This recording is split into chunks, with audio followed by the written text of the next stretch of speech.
Assalamualaikum warahmatullahi wabarakatuh. Di sini saya Nur Indah Fatir, mahasiswa Manajemen Pendidikan Islam, akan menjelaskan tentang alokasi pembiayaan pendidikan. Pengelolaan dana pendidikan adalah suatu proses perencanaan, pelaksanaan, dan evaluasi pengalokasian biaya untuk suatu program dan kegiatan pendidikan yang tertuang dalam RKS dan RKAS, yang mana RKS atau RKM merupakan rencana kerja yang memiliki jangka waktu 4 tahun yang disusun dan dilaksanakan oleh kepala madrasah, guru, pegawai, beserta komite sekolah. Kemudian ada langkah-langkah dalam pengelolaan pendidikan.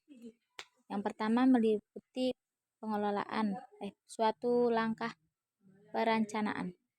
Yang kedua adalah menyusun dalam perencanaan, yaitu merencanakan sumber dana pendidikan. Kemudian yang kedua adalah proses.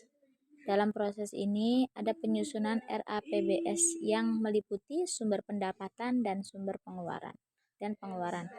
Terus yang ketiga adalah evaluasi. Dalam evaluasi ini pendidikan akan menerima sumber dana, kemudian penerimaan sumber dana, terus penggunaan dan pertanggungjawaban anggaran. Lalu setelah melaksanakan pengelolaan, alokasi pembiayaan pendidikan atau pendistribusian pendidikan yaitu suatu rencana penetapan jumlah dan prioritas uang yang akan digunakan dalam pelaksanaan pendidikan di sekolah. Contohnya, pengalokasian dana selalu mengacu pada rencana anggaran pendapatan belanja madrasah atau RAPBM, yang mana penyusunannya bisa dilakukan secara rutin setiap 1 tahun sekali atau setiap semester yang dilakukan oleh kepala sekolah, guru, kemudian bendahara dan komite sekolah sesuai dengan tahapan-tahapan penyusunan anggaran. Lalu kemudian ada pengalokasian dana DIPA. Apa sih itu DIPA? Yaitu DIPA adalah daftar isian pelaksanaan anggaran. DIPA adalah suatu dokumen pelaksanaan anggaran yang disusun oleh pengguna anggaran dan disahkan oleh Direktur Jenderal Perbendaharaan atau Kepala Kantor Wilayah Direktorat Jenderal Perbendaharaan atas nama Menteri Keuangan selaku Bendahara Umum atau BUN. Yang kedua, ada pengalokasian dana BOS. Penerimaan peserta didik baru dialokasikan.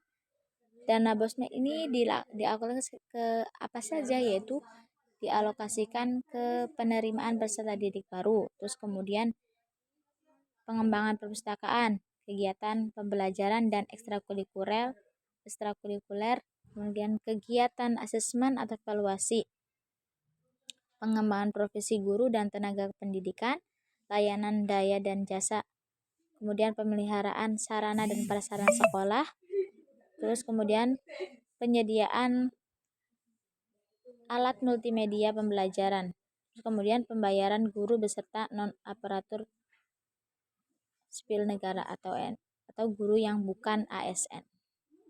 Terus kemudian ada komite sekolah.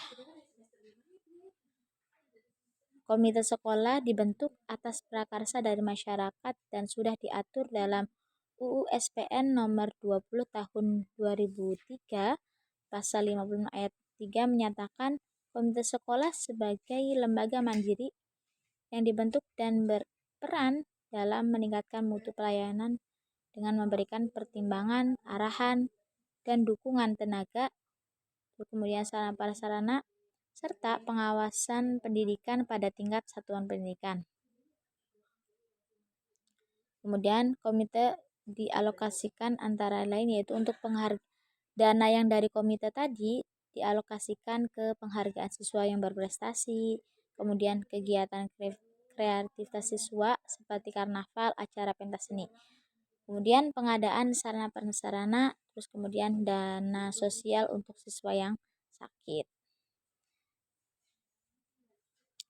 Kemudian yang terakhir adalah proses evaluasi. Seluruh pengalokasian dana harus selalu dievaluasi bertujuan untuk menemukan apa yang benar dan apa yang salah, serta menggunakan hasil evaluasi untuk meningkatkan kinerja di masa yang akan datang. Pencegahan dari kesalahan agar tidak terulang kembali merupakan fungsi evaluasi yang valid. Kemudian, pertanggungjawaban keuangan sekolah dapat diidentifikasi ke dalam 3 hal, yaitu pendekatan pengendalian penggunaan alokasi dana, bentuk pertanggungjawaban keuangan sekolah, dan keterlibatan pengawasan pihak eksternal sekolah. Terima kasih penjelasan dari saya, semoga bermanfaat. Wassalamualaikum warahmatullahi wabarakatuh.